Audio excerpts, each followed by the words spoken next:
garland.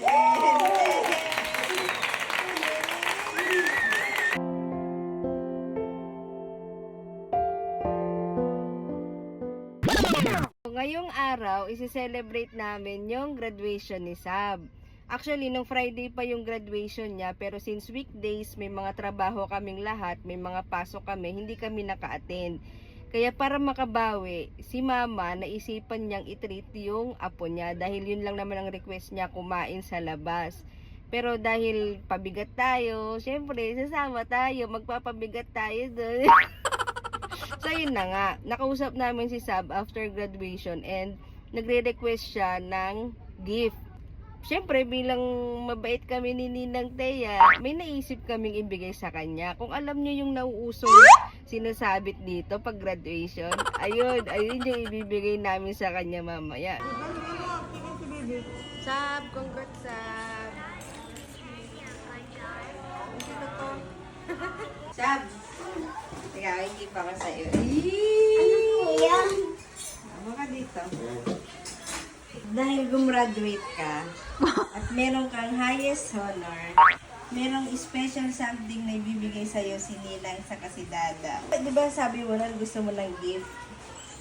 Anong gusto mong gift? Yung gano'n? Yung yung sumisikat sa Facebook ngayon, yung binibigay pag graduation. Mas behave ba? Dahil malakas ka sa amin ni Ninang Thea, ibibigay namin yung kahilingan mo. Paano nga ulit? Paano yun? Ano yung gusto mo? Ano yung gusto mo? Yung gano'n, yung garland. Siyempre, malakas ka sa amin. Garland ba? Yes!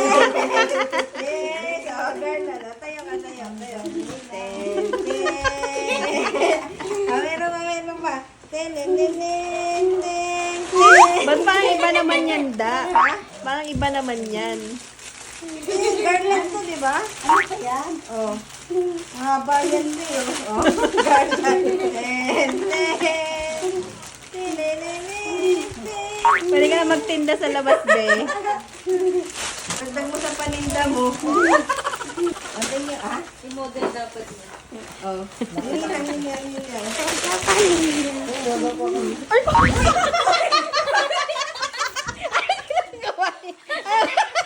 Anong ginawa niyo?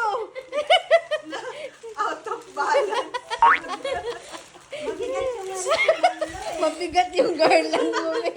Sobrang bigat ata ng garland mo, be. Ang bigat, be.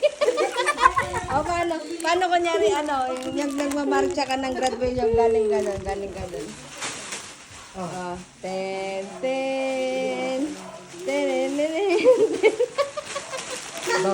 Bow. Wow, yay.